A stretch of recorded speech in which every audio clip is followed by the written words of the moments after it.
Mission जय भीम दिल्ली प्रदेश द्वारा mission जय भीम जाति छोड़ो समाज जोड़ो का दूसरा स्थापना दिवस समारोह civic centre building Kedarnath Sahni auditorium में मनाया गया, जिसमें मुख्य अतिथि मिशन जय भीम के संरक्षक व दिल्ली सरकार के कैबिनेट मंत्री एडवोकेट राजेंद्र पाल गौतम रहे। कार्यक्रम का भीमारंभ तथागत बुद्ध व बाबा साहब की प्रतिमा के समक्ष कैंडल प्रज्वलित कर तीर्थन पंचशील व बुद्ध वंदना पूज्य भंते द्वारा किया गया। मंच के माध्यम से सर्वप्रथम मिशन जय भीम के संरक्षक का स्वागत राष्ट्रीय अध्यक्ष द्वारा पंचशील का पटका पहनाकर किया गया। साथ ही संरक्षक राजेंद्र पाल गौतम द्वारा केंद्रीय कमेटी व दिल्ली प्रदेश व अन्य राज्यों से आए पदाधिकारियों को पंचशील का पटका पहनाकर सम्मानित किया गया। कार्यक्रम में सांस्कृतिक प्रस्तुति छोटे छोटे बच्चों द्वारा भी की गई। उपस्थित जन समूह ने तालियों के साथ उनका भी अभिवादन किया गया। मिशन जय भीम के संरक्षक कैबिनेट मंत्री राजेंद्र पाल गौतम ने बुद्ध वंदना व तीर्थन पंचशील के साथ ही इस कार्यक्रम की भीमारंभ की गई। इस कार्यक्रम में छोटे छोटे बच्चों ने जहां अपनी प्रस्तुत की, वहीं जय भीम मिशन का रथ भी यहां से लॉन्च किया गया, जो पूरे भारत में जाकर लोगों को जागरूक करेगा। आइए देखते हैं एनपीटी न्यूज इंडिया की ये विशेष कवरेज सिविक सेंटर बिल्डिंग नई दिल्ली से।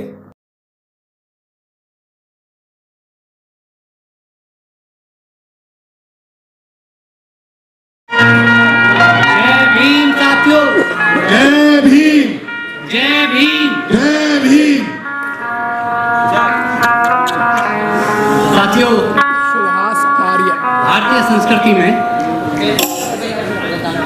कोई भी शुभ काम अगर हम शुरू करते हैं तो अपने आराध्य का स्मरण करते हैं, और हमारे तो आराध्य केवल बौद्ध भाषक बाबा साहब भीमराव अम्बेडकर ही हैं। मैं उनको स्मरण कर रहा हूं 3 नारों के साथ। बाबा साहब भीमराव अम्बेडकर, बाबा साहब भीमराव अम्बेडकर, बाबा साहब भीमराव अम्बेडकर। जाति तोड़ो, जाति छोड़ो, जाति छोड़ो। बुद्ध की क्या पहचान? बुद्ध की क्या पहचान? मानव मानव एक समान। साथियों, इसी को आगे बढ़ाते हुए मैं दलितों और पिछड़ों की एक बुलंद आवाज आज हमारे बीच में है मुख्य अतिथि के रूप में। मैं उनका स्वागत करता हूं, सत्कार करता हूं, अभिनंदन करता हूं।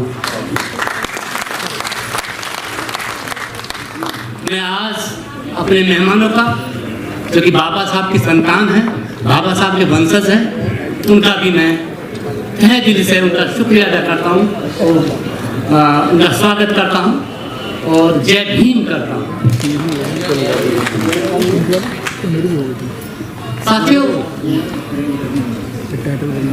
तथागत बुद्ध का एक ज्ञान है। उस ज्ञान के आधार पर उसको हम एक वैज्ञानिक दृष्टिकोण उनका पाते हैं। वैज्ञानिक दृष्टिकोण क्या है? उन्होंने कहा संसार में दुख है, उत्पीड़न है, लेकिन उसका निवारण भी है।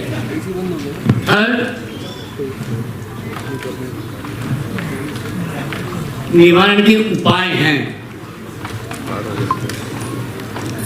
तो इसी श्रृंखला में मैं आगे बढ़ाना चाहता हूं अपनी बात को। दोस्तों, आज हम पाते हैं कि आखिर उत्पीड़न इसी समाज का क्यों है। मैं काफी वेदना के साथ आपसे शेयर कर रहा हूं कि आखिर इस समाज का उत्पीड़न क्यों है। आप विचार करिए, आप रिजल्ट निकालिए, उसका कंक्लूजन निकालिए, आखिर क्यों है इसमें, इस समाज का उत्पीड़न क्यों है। तो दोस्तों, मैं आपको बता देना चाहता हूं कि हम मिशन जय भीम एक गैर राजनीतिक संस्था है। इसका कोई भी मेंबर बन सकता है, बशर्ते कि वो बाबा साहब के विचारों से सहमति रखता और बाबा साहब के सिद्धांतों पर, तथागत बुद्ध के सिद्धांतों पर आगे बढ़ना चाहता हूँ। इसी इसमें उन्होंने तथा उत्पीड़न का जो कारण है, हमारे एक इंटेलेक्चुअल टीम है मिशन जय भीम की, जिसमें प्रोफेसर्स, डॉक्टर्स, इंजीनियर, डॉक्टर्स और एक आम कार्यकर्ता उसमें शामिल हैं। एक इन हाउस मीटिंग हुई, उसमें तय विषय रखा गया कि उत्पीड़न के हमारे क्या कारण है। हम 3500 साल हमको हो गया, लेकिन फिर भी आज हम बहुत ज़्यादा प्रोग्रेसिव नहीं बने। संविधान हमारे साथ है, बाबा साहब का धम्म हमारे साथ है, लेकिन हम क्यों नहीं आगे बढ़े। दोस्तों, उनका एक कंक्लूजन मैं आपको शेयर करना चाहता हूँ। उनका कंक्लूजन ये था कि हमारे दुख का कारण, उत्पीड़न का कारण केवल जाति है।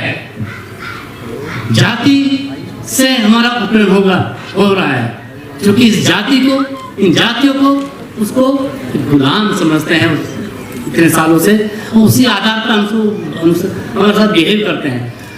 बाबा साहब ने वो तो दे दिया, बाबा साहब ने संविधान दे दिया, लेकिन हम लोग, हमारे अंदर कुछ कमियों के कारण, क्योंकि हमारे अंदर विद इन आवर कम्युनिटीज हम ब्राह्मणिज्म के शिकार हैं, ऊंच नीच के शिकार हैं, जिसकी वजह से हमको प्रॉब्लम होती है। तो जिसकी वजह से हम संविधान हमारे साथ होते हुए, बाबा साहब का हम साथ होते हुए भी हम आगे नहीं बढ़ पाए।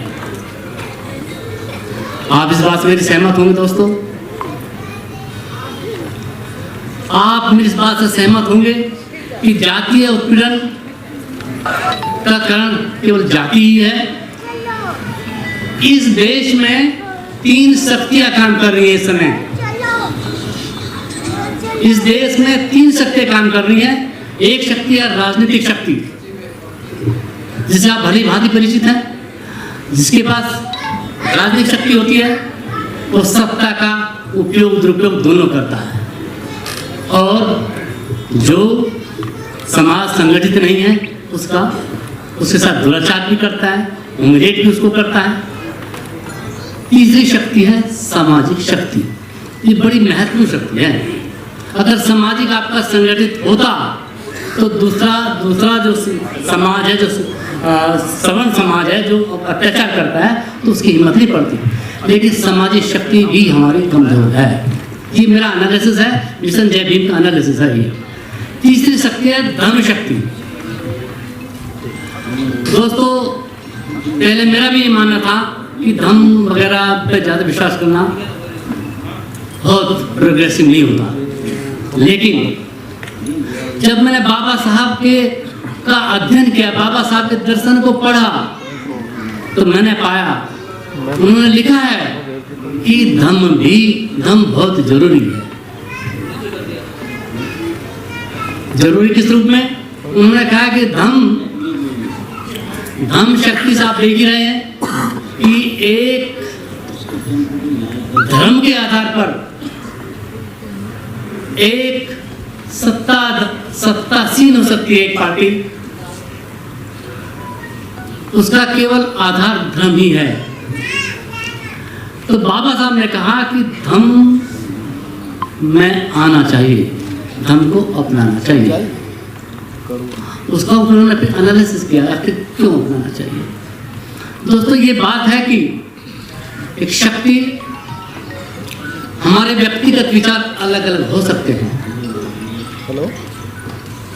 हमारी डिफरेंट जातियां हो सकती हैं, लेकिन जिस समय आप धम्म की शरण में जाते हैं, उन्होंने कहा ना धम्मं शरणं गच्छामि, जब उनकी शरण में हम जाते हैं तो हमारे जो व्यक्तिगत राग द्वेष और एक दूसरे के प्रति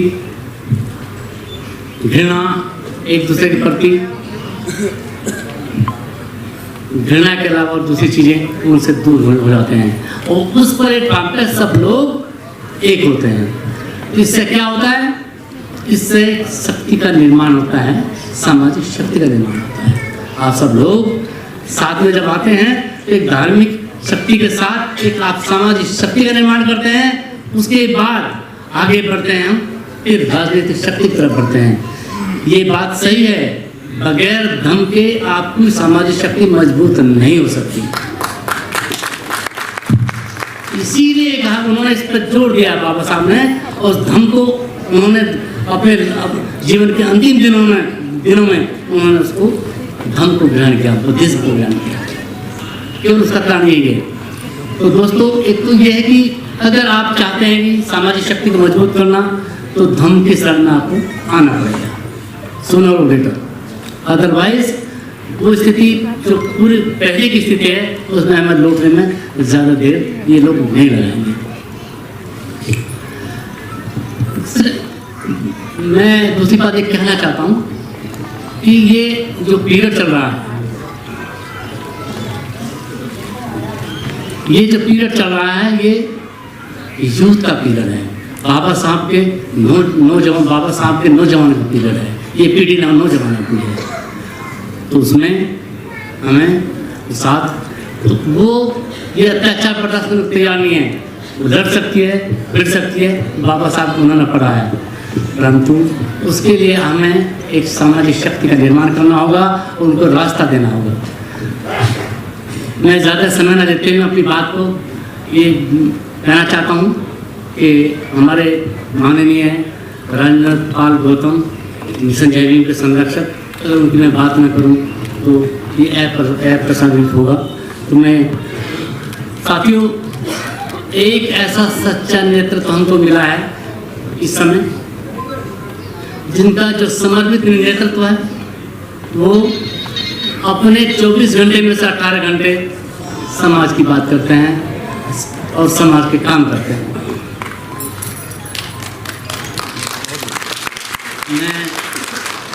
मैं उनकी इस मेहनत को, इस जज्बे को मैं सल्यूट करता हूँ।